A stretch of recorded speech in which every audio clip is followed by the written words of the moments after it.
interna. Pues esto, lo otro. Hola. Hola, hola. ¿Sí? ¿Qué todavía no está? ¿Por qué entramos con la linterna? ¿Qué significa? ¿Qué significa lo de la linterna? Significa que cada individuo es diferente y que cada estudiante es un mundo. Entonces, al entrar con la linterna, damos a entender la luz propia del individuo y del estudiante. Interesante, está muy bien. Bien, entonces me encuentro en este momento con dos bellas psicólogas. Ellas son...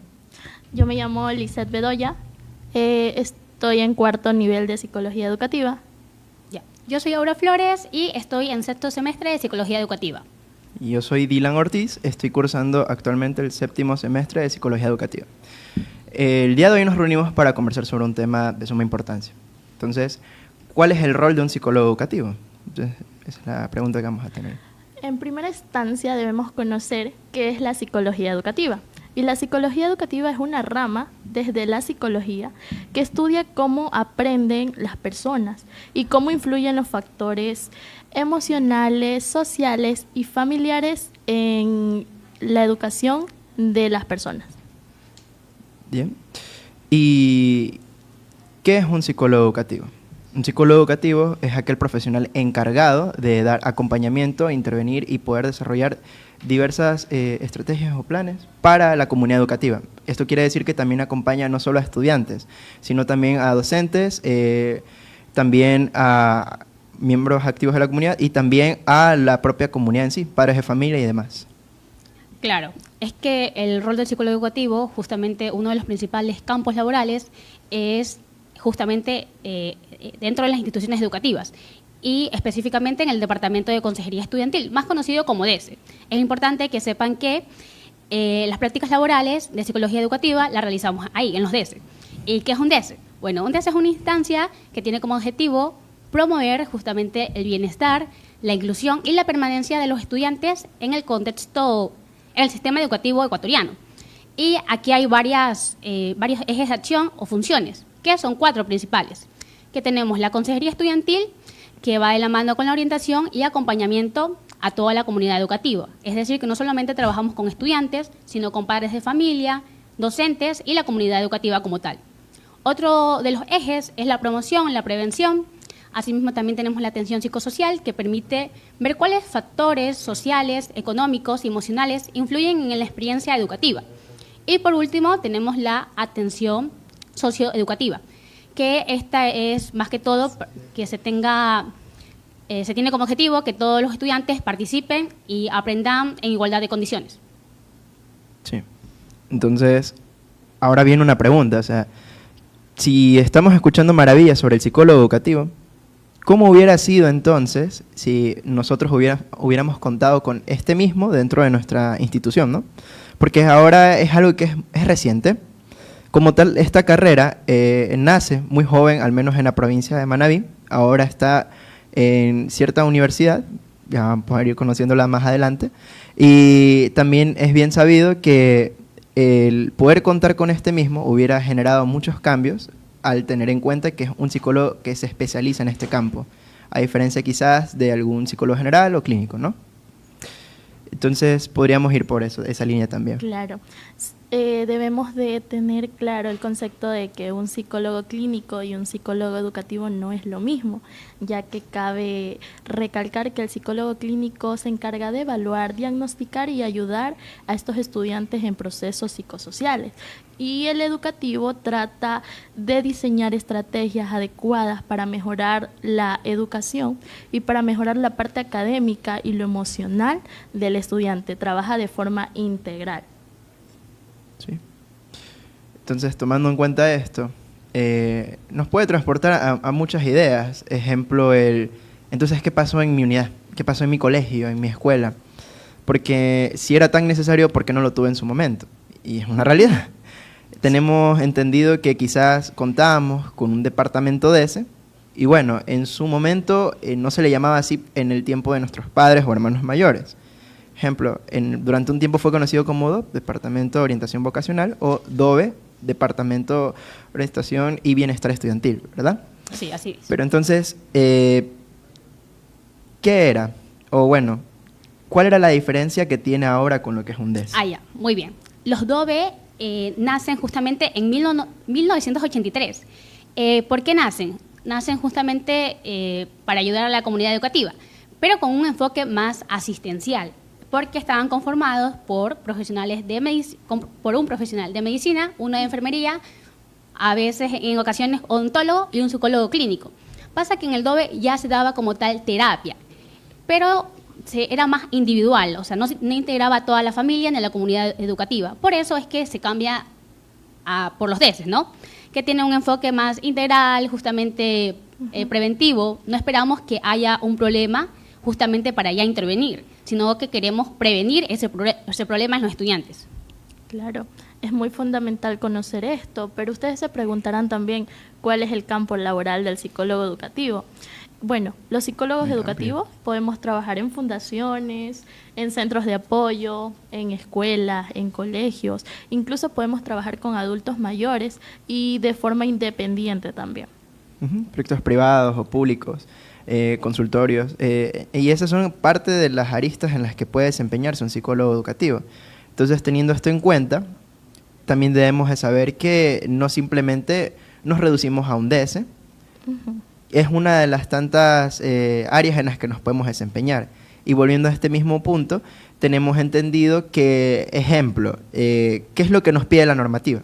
La normativa nos pide que exista un psicólogo educativo por plantel que pueda desempeñarse con al menos 300 o 400 estudiantes. E incluso si la unidad educativa no tuviera esa cantidad de estudiantes, muchas veces es asistida por un DC distrital. Entonces, ¿qué pasa? Que teniendo en cuenta ciertos aspectos, y bueno, estamos hablando maravillas de lo que hace un psicólogo educativo, también tenemos que hablar sobre ciertas cuestiones que son limitantes para el mismo. Entonces podemos conocer un poco más sobre estas limitantes que tiene un psicólogo educativo. Ya, muy bien. Una de las mayores limitantes que tiene el psicólogo educativo es que no puede diagnosticar, porque eso lo hace un psicólogo clínico. Entonces, ¿qué es lo que tiene que hacer? Es derivar. Justamente derivar es salir fuera del plantel educativo para que vaya a otra institución que debe estar especializada en aquello.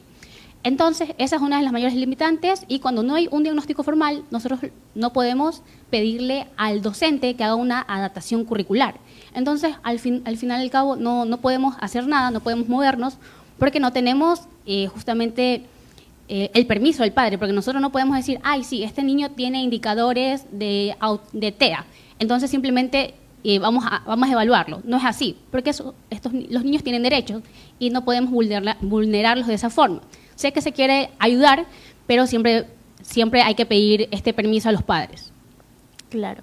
Recordemos que, como lo mencionamos anteriormente, trabajamos de forma integral con toda la comunidad educativa, ya sea docentes, padres de familia, estudiantes y hasta la persona que está en la puerta, el guardia de seguridad, porque debe conocer acerca de las actividades que se hacen en el DS para que pueda ayudar también.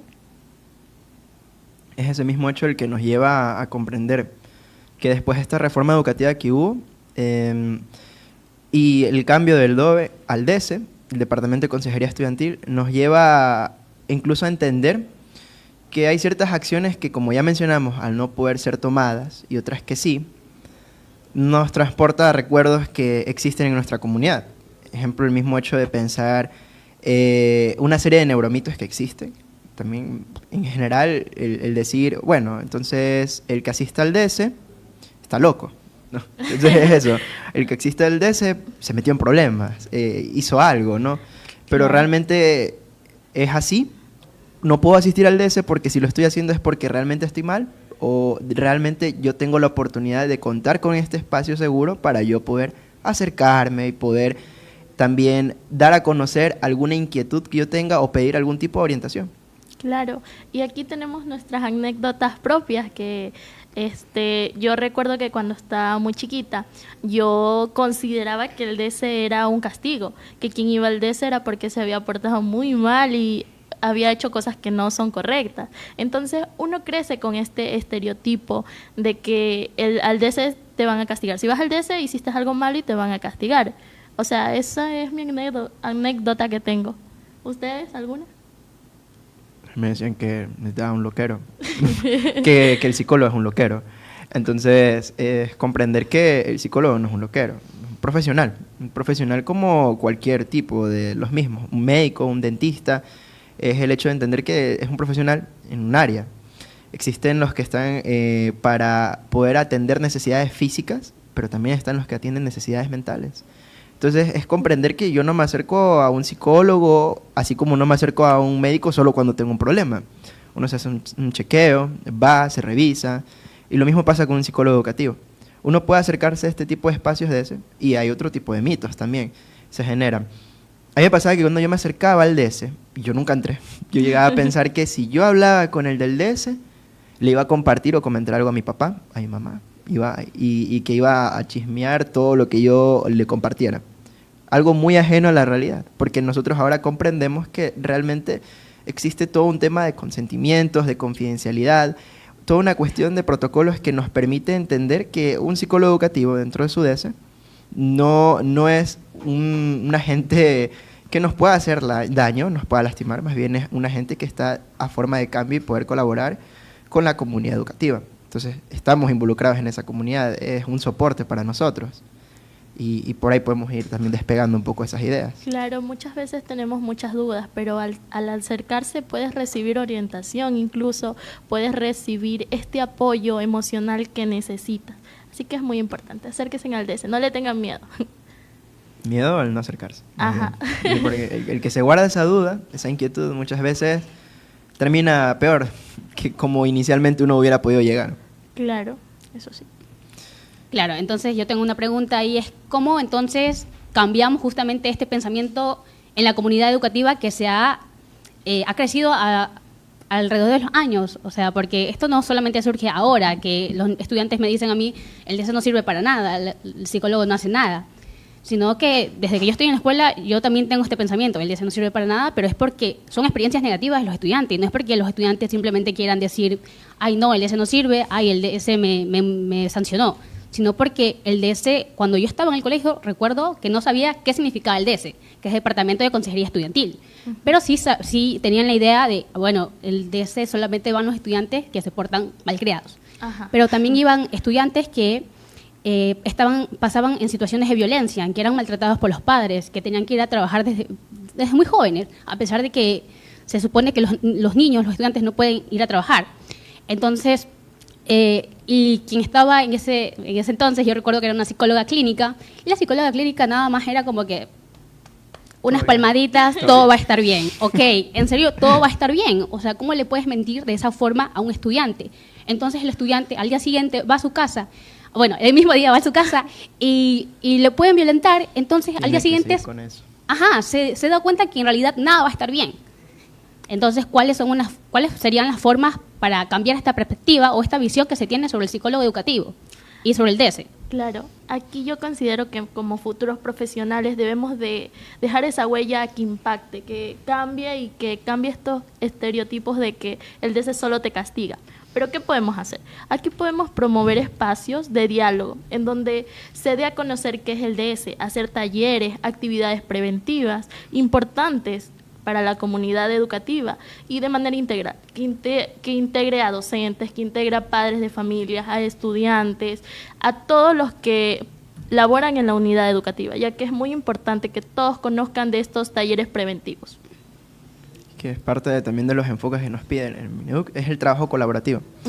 Escuela, casa, comunidad, ¿no? Entonces es comprender que se ha desarrollado no solamente una serie de programas por parte del mismo DES, ya pues existe el OVP y está también aparte cualquier cantidad de programas de participación estudiantil y demás, sino que también existen programas para las propias personas que tienen a sus hijos dentro del plantel. Está el taller, la escuela para padres, talleres y charlas de sensibilización, que nos ayudan a comprender el cómo acompañar a nuestro hijo, cómo acompañar a este estudiante en su proceso de educación. Cómo poder ser parte, estar también inmerso del mismo, no porque ya no estoy quizás yo cursando en esa aula, no puedo formar parte de este proceso de educación, más bien cada uno está de cierta forma contribuyendo a esta educación que tiene el menor. Claro, es muy fundamental lo que acabas de decir, pero también tenemos otro mito, que solo debemos de buscar ayuda cuando pasa algo muy grave. ¿Ustedes qué consideran? Fuerte. Ok. Bueno, no hay que esperar a que pase justamente algo grave, porque cuando ya pasó algo grave, ya es que hay veces que ahí ya queda un trauma. Entonces, ¿cómo trabajamos aquello? Eso va a ser mucho más complejo. Entonces, por eso es que el DS, el psicólogo educativo, lo que trata es de prevenir. ¿Cómo podemos prevenir? Sensibilizando a la comunidad. De ahí tenemos uno de los ejes, que es justamente la promoción y la prevención. Por ejemplo, el embarazo adolescente. Nosotros, al menos en las prácticas laborales, no nos hemos topado con estas situaciones porque estamos en escuelas particulares. Pero ¿qué pasa cuando ya nos toca ir a escuelas fiscales? Y esta es una realidad muy común. Por ejemplo, cuando yo me gradué, creo que habían 6 estudiantes embarazadas. Y también teníamos estudiantes que salían con profesores. Bueno, profesores que salían con estudiantes. Porque al final ellas son menores de edad y las menores de edad en ese entonces, o sea, no en ese entonces, sino que las menores de edad no pueden estar saliendo con profesores. Además que y los profesores encima no es como que les quitaran el cargo o algo parecido, sino que simplemente los trasladan de una institución educativa a otra. Y nada, es normal, como siempre. O sea, yo también siento que esto es ya un problema sistemático y es algo que tal vez no como de ese podemos trabajarlo o resolverlo de un día para otro, sino que nos va a tomar años probablemente, pero es algo que debemos hacerlo desde ya, comprometernos como profesionales, como futuros profesionales. Claro, me parece muy importante que desde ya se deje huellas en el ámbito educativo, porque así sea. Dicen que de granito en granito se va llenando el tachito, entonces así es muy importante lo que nos tocó, el tema que nos tocó nuestra compañera Aura. Pero chicos, también es importante saber cuáles son las habilidades que debe de tener un psicólogo educativo. Es que hay un dato también, parte de lo que había mencionado ahora, es que la Asociación Americana de Psicología nos comparte, ¿no?, que el 40 del DS que cuente con un psicólogo educativo puede llegar a la resolución del 40% de los conflictos que puedan ocurrir en esta comunidad. ¿Por qué solo el 40%? Dirán algunos, porque no el 100%. Pues, como lo mencionó ahora, aparte de estas limitantes, estas cuestiones burocráticas, sistemáticas que no nos permiten, porque cuando hay un problema de este tipo, y tener que llevarlo a derivaciones, que ya lo mencionamos, es cuando tú pasas un problema básicamente a otro profesional, lo compartes para poder llevarlo, el caso, ¿no?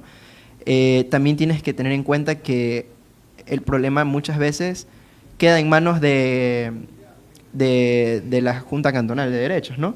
Ajá. O queda en manos de otros profesionales.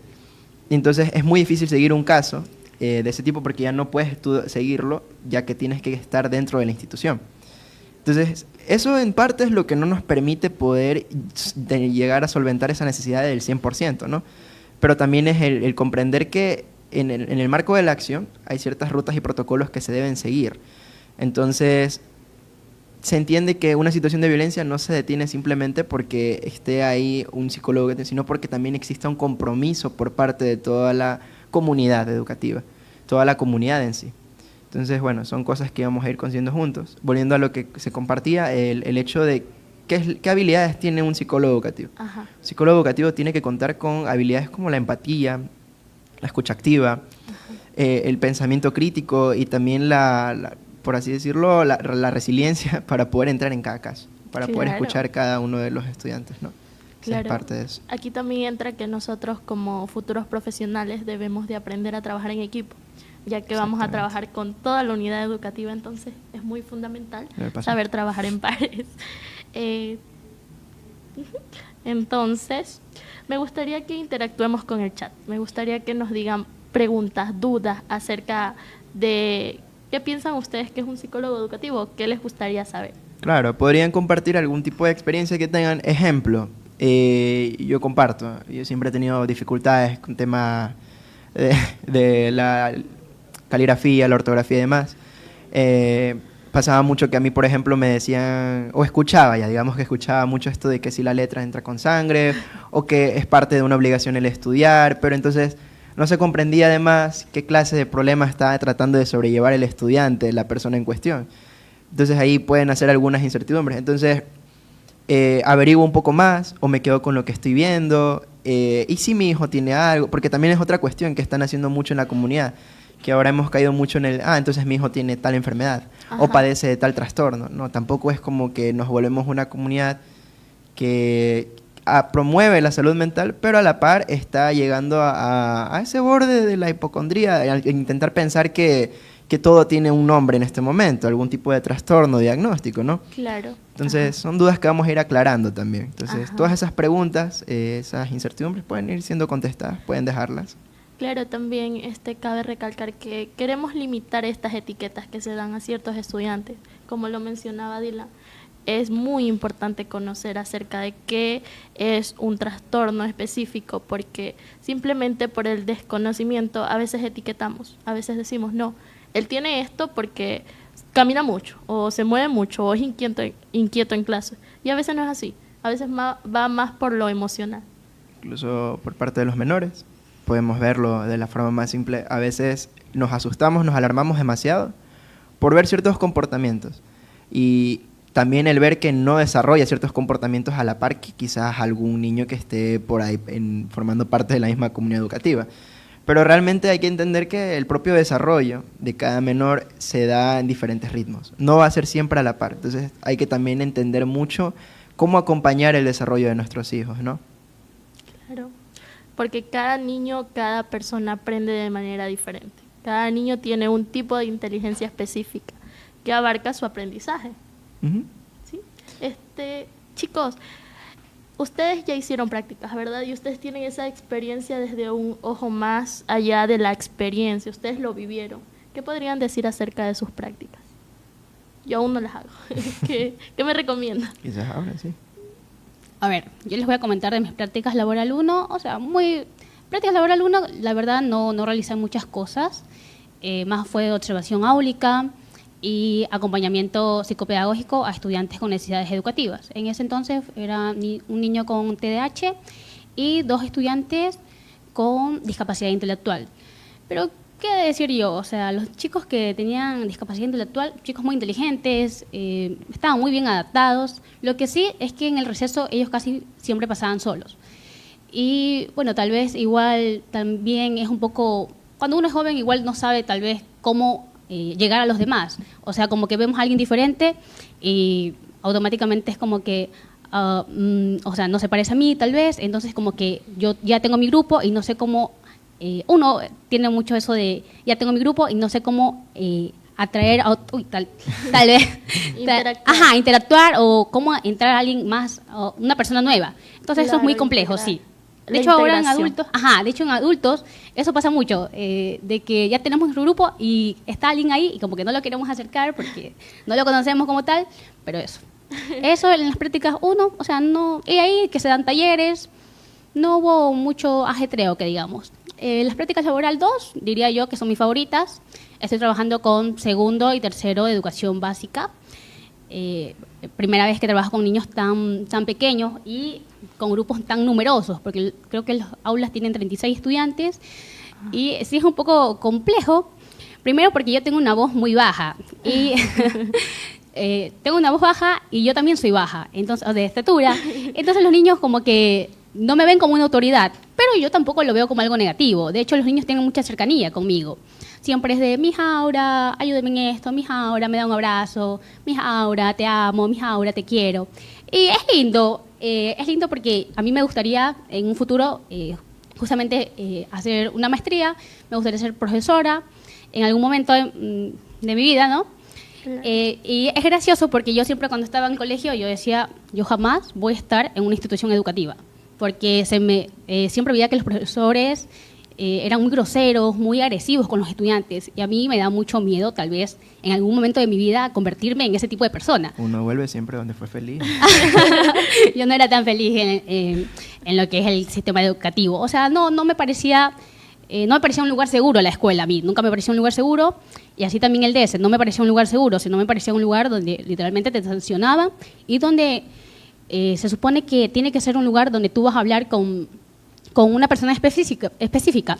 Pero luego habían 2 profesores, estaba el conserje y estaban todos ahí metidos. Entonces, un estudiante contaba una situación donde estaba vulnerable y todo el mundo se enteraba y se regaba por toda la institución. Entonces, tal vez por eso igual yo tenía muy enraizado eso de que No me gustaría estar en el sistema educativo, no me gustaría ser profesora, no me gustaría ser psicólogo educativo, porque siento que no hacen nada para en realidad ayudar a los estudiantes, sino que lo que hacen es perjudicarlos. Pero yo ahora en mis prácticas, yo igual siempre trato de dar todo lo que puedo. Si no me lo están pidiendo, igual a mí me gusta dar más. Siempre he sido así y creo que siempre voy a ser así. De hecho, tengo un estudiante que está en tercero y él tiene un diagnóstico presuntivo de TDAH, pero según lo que yo he visto en las clases y los profesores que nos han enseñado, no es TDAH, sino que sí hay indicadores del trastorno del espectro autista.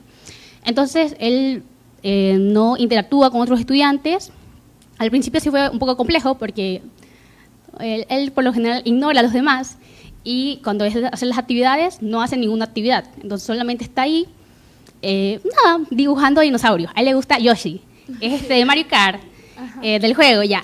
Y trabajamos sumas, trabajamos con fichitas, así, cosas muy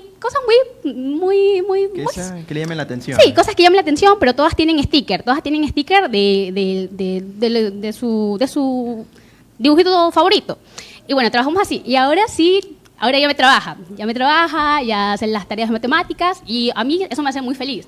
Y además de que ahora él suele comer solo, ahora sigue comiendo solo, pero a la hora de jugar, él suele jugar solo también. Ahora viene a jugar conmigo y lo que hacemos, el juego es básicamente imitar animales, imitar superhéroes. Y a mí eso me llena de mucha alegría también. Otro caso que teníamos en segundo, también es un niño con TEA, con autismo. Él siempre necesita apoyo y nada, y trabaja bien, solamente que sí, como que él siempre me dice, no, es que yo no sé eso, yo no sé hacerlo. Y le explico y ya de poco a poco sí va haciendo.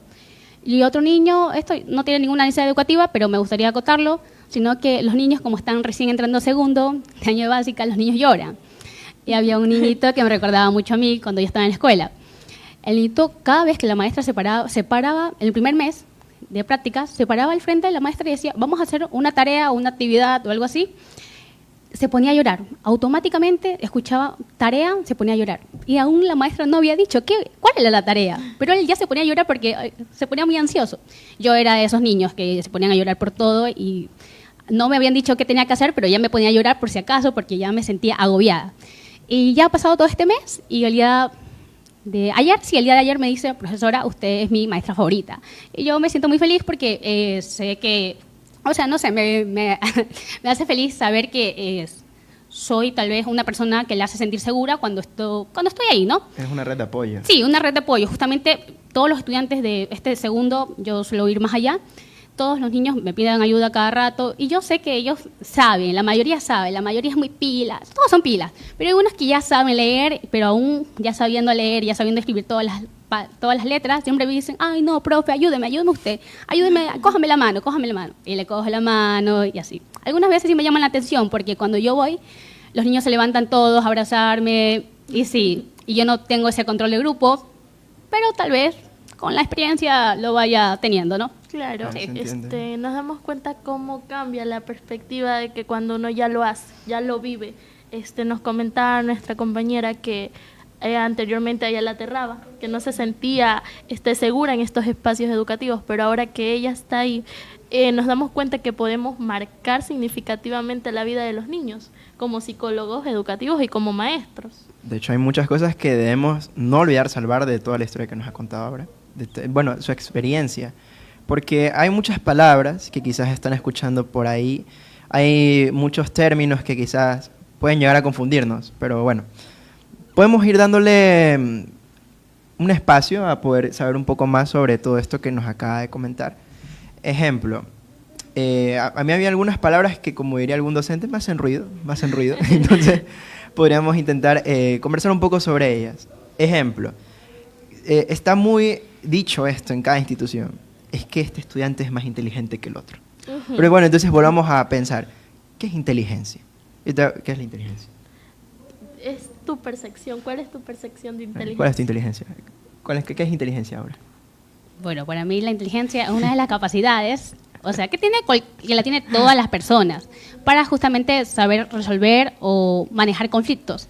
Entonces, pero justamente es que tenemos diferentes ritmos de aprendizaje y también hay diferentes tipos de inteligencia.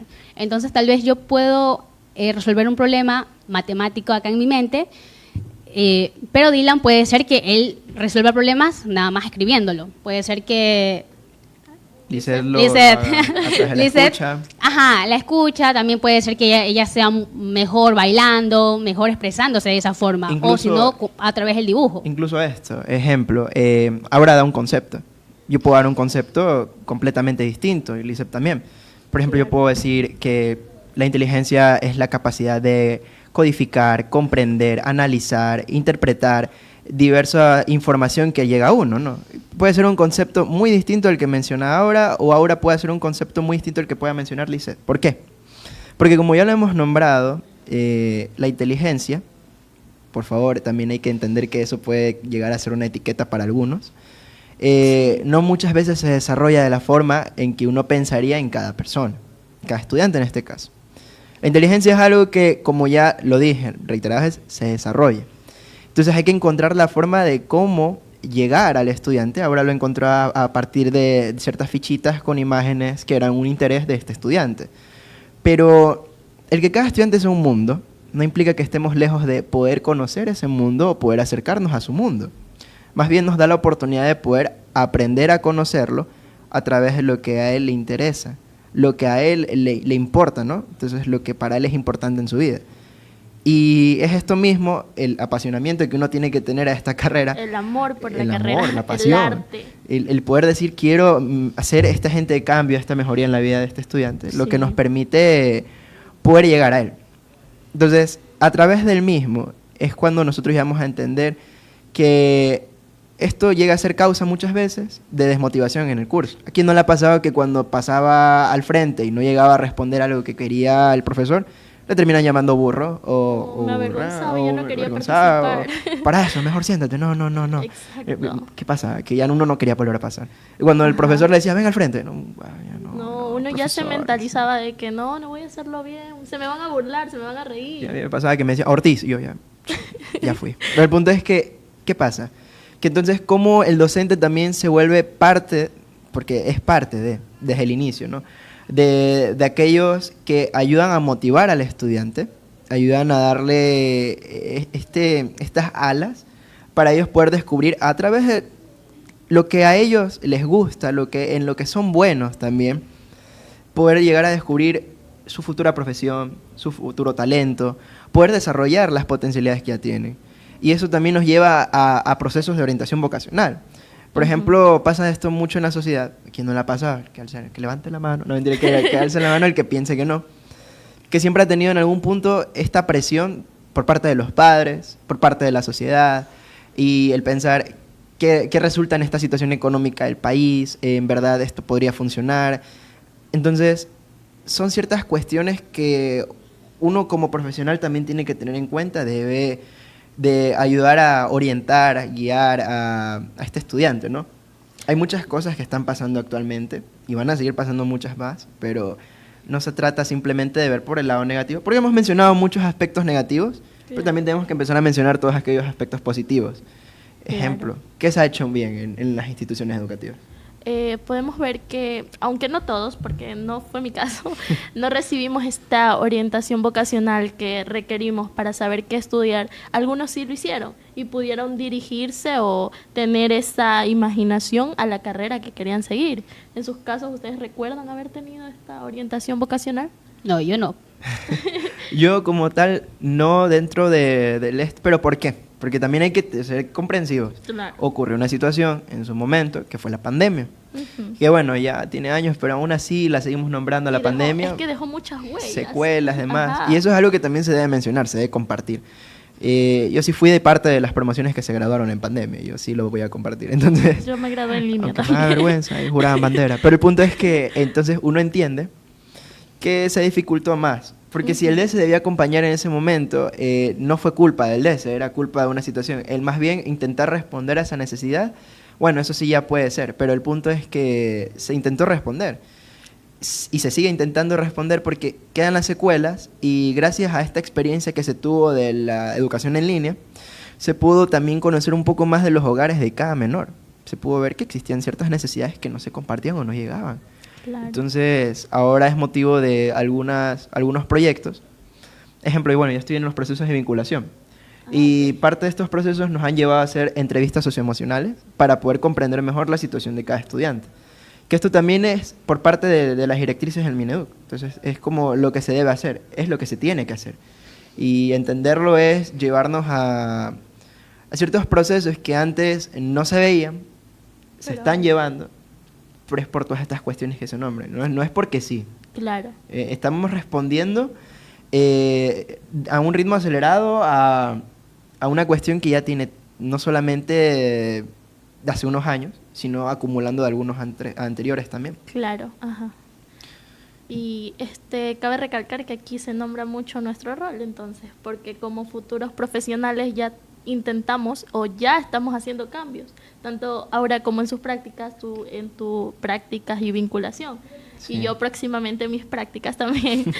Y esto es el rol del psicólogo educativo, estas son las estrategias que implementamos, este es el campo laboral que nosotros nos enfrentamos cada día. Ay, casi se me pasa por alto. Es el mismo hecho de entender que, por ejemplo, ya yendo por el mismo eje de orientación vocacional, estábamos conversando el otro día y está también el cómo entonces un estudiante puede conocer acerca de una carrera. Porque pasa mucho en los colegios y tú dices, entonces, quiero saber un poco más sobre esta carrera. Uno dice medicina, pero no sabe que hay como 8 ramas en la medicina, 10, 15, 20 mil. Entonces, quiero saber un poco más sobre comunicación. Pero no sabe que en comunicación hay como 20 tipos de aristas diferentes en los que uno se puede dedicar, ¿no? Entonces, Claro. esto también es parte del rol del DS. Entonces, también como psicólogos educativos estamos. Es más, el DS es aquel que promociona este tipo de espacios, de visitas incluso, a universidades o demás, para poder conocer a través de la misma sobre las oportunidades, becas, ofertas académicas y demás, ¿no? Entonces, Claro. incluso para la maestría y demás. Pero, entonces, ¿qué pasa? Que como hay tantos procesos en este momento a la par, tenemos que dar pie a que va a darse de a poco, y se está dando de a poco. También algunas instituciones ya lo están haciendo, entonces se puede compartir. Ajá. Y prácticamente es entender que esta carrera también es joven, entonces se da la invitación a que puedan conocer más sobre nuestra carrera, psicología educativa, pueden acercarse a la universidad a poder conversar, y también vamos a tener un espacio, ¿no? Ajá, vamos a tener un espacio. espacio. El 15 De junio. Ajá, el 15 de junio vamos a tener un espacio en donde se va a hacer una casa abierta, Sí. en donde vamos a dar a conocer el rol más a profundidades de materiales didácticos del psicólogo educativo, cómo trabaja en las diferentes áreas educativas. Interviene, estrategias, demás. Ajá. Es muy importante que vayan, se acerquen, porque también va a haber comida. Ahí Vamos sí, a ahí sí. Vamos a tener espacios de alimentos en donde, por cierto, Psicoeducarte. Nosotros pertenecemos al grupo Psicoeducarte, que va a estar presente el día del evento. Sí, pero también hay que tener en cuenta que, asimismo, por parte de Psicoeducarte, bueno, ya lo vamos a explicar bien, en pocas palabras, un grupo investigativo que nace parte de una iniciativa por los niveles iniciales y que ahora está surgiendo como una respuesta a quizás acompañamiento a otros estudiantes dentro de la carrera. Va a organizar también su novatada. Entonces están Ajá. cordialmente invitados más adelante, porque no solamente se trata de la novatada en sí, sino que vamos a poder conocer a profundidad qué es un psicólogo educativo, también un poco más sobre este grupo investigativo y también poder darnos la oportunidad de conocer un poco más sobre la educación. Claro, cabe recalcar que la novatada va a tener un enfoque psicológico, en donde vamos a conocer a profundidad al psicólogo educativo, porque aquí vamos a integrarnos entre todos los compañeros, porque sabemos que es importante salir de esta zona de confort. Porque también los psicólogos educativos nos cansamos, ¿verdad? Tenemos estrés. Bueno, Estrés. creo que cualquier profesional. Sí, entonces a veces también es bueno salir de esta zona de confort. Pero como hablábamos de psicoeducarte, sigamos profundizando en qué es psicoeducarte. Sí. Porque muchas personas desconocen. Bueno, ¿podrías darnos la explicación de qué es Psicoeducarte, por favor? Bueno, Psicoeducarte nació, como lo mencionaba Dylan, a partir de los niveles iniciales. Yo recuerdo que estaba en segundo nivel cuando una profesora muy querida nos hizo la Una invitación. tutora bella. Nos hizo la invitación a ser parte de este equipo, a ser parte de esta elaboración de estrategias, porque Psicoeducarte tiene muchos proyectos en mente y también proyectos que ya se han cumplido, como la tutoría entre panas. ¿Las han escuchado? Sí.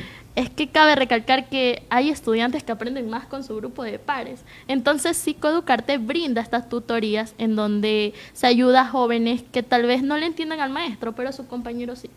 Porque como le decíamos en antes, cada estudiante tiene un ritmo de inteligencia diferente y aprende de manera diferente. ¿Sí? Dar gracias también en general a todas las personas que están en este momento sintonizándonos. Dar gracias también al cuerpo académico con el que contamos dentro de la carrera. O sea, es un equipo docente que en verdad ha estado velando por todos los semestres, en verdad. Y hay ciertas preguntas. Bueno, nos comparte Joana Bello. ¿Cuál es la diferencia entre un psicólogo educativo y uno clínico? Como lo mencionábamos en antes, el psicólogo clínico se encarga de diagnosticar, evaluar y llevar a cabo estos procesos psicológicos de la salud mental, mientras que el psicólogo educativo, ahora. Bueno, el psicólogo educativo es justamente, para hacer la diferenciación con un ejemplo, Ajá. digamos, un estudiante tiene, bueno, no sabemos que tiene ansiedad, pero supongamos que hay indicadores de ansiedad. Entonces nosotros podemos dar una terapia inicial, bueno, que no sería terapia, sino sería acompañamiento, y si el estudiante no mejora luego de un tiempo determinado, entonces ya lo derivamos, o sea, lo pasamos a otra institución. Que aquí el psicólogo clínico lo que hace ya es justamente dar una terapia prolongada y en ocasiones, bueno, se trabaja de la mano con un psiquiatra. Claro, ya aquí es algo ya más neurológico. Sí. En sí, el psicólogo educativo diseña estrategias académicas para ayudar al desarrollo óptimo del estudiante integral. Sí. Entonces nos compartían también en parte sobre la salud mental. Y bueno, puede ser parte de como ya nos acercamos al cierre también de este programa, poder compartir de una manera más general. Pero la salud mental en sí no es solamente un interés por parte de nosotros como profesionales, debe ser un interés comunitario. Es entender que la salud mental, tanto como la salud física, es parte del bienestar de un individuo. Más que eso incluso, trasciende. Es el poder estar no solo en un estado óptimo, es poder estar en un estado que nos permita... que hay muchos conceptos que van a manejar dependiendo del profesional o la persona, entonces Claro. puede que compartan el mío o no. Entonces, dejémoslo en que es estar bien, es el que podamos tener esta resiliencia y poder sobrellevar muchas situaciones que nos puedan llegar diariamente. También recordar que el bienestar en sí no es una meta, es parte de un equilibrio. Porque uno a veces tiende a buscar ese bienestar y decir que es que yo quiero llegar a ese momento, y no, también es parte de un proceso, es un equilibrio. Uno añora mucho eso, pero también tiene que entender que la salud mental, como la salud física y en general este bienestar, es algo que llega a través de muchos procesos, luchas, demás. Entonces, no nos enfoquemos tanto en llegar a ese momento, enfoquémonos mucho en llegar a ese equilibrio y poder sobrellevar nuestro día a día, poder llegar a ese momento en que estemos bien, ¿no? Claro, es muy importante también conocer acerca de los diferentes tipos de roles que cumple cada profesional, como ahorita destacamos el de nosotros, el de psicólogo educativo. Sí. Entonces, nuevamente, por mi parte, agradecer mucho a toda la comunidad educativa, al cuerpo docente, a la comunidad que está en este momento sintonizándonos y demás. En Facebook. Un besito para todas las personas que estuvieron ahí escuchándonos. Muchas gracias por dedicarnos esa partecita de su tiempo. Muchas gracias por estar presente. Y gracias por apoyarnos en esta formación, tanto a los docentes como a nuestra familia, porque sin ellos no estuviéramos aquí. Son quienes nos motivan para seguir cada día adelante y darle, porque esto es un proceso. Sí, muchas gracias. Nos vemos el 15 de junio. Los esperamos a todos. Recuerden que va a haber comida. Sí. Lleven dinero, por favor. Gracias. Apoyen a los pequeños emprendimientos. Sí. Apóyennos y ayuden a apoyarlos también. Entonces, muchas gracias en verdad por todo el espacio. Gracias Okay. a Radio El Faro también. Sí, gracias al espacio que nos brindaron para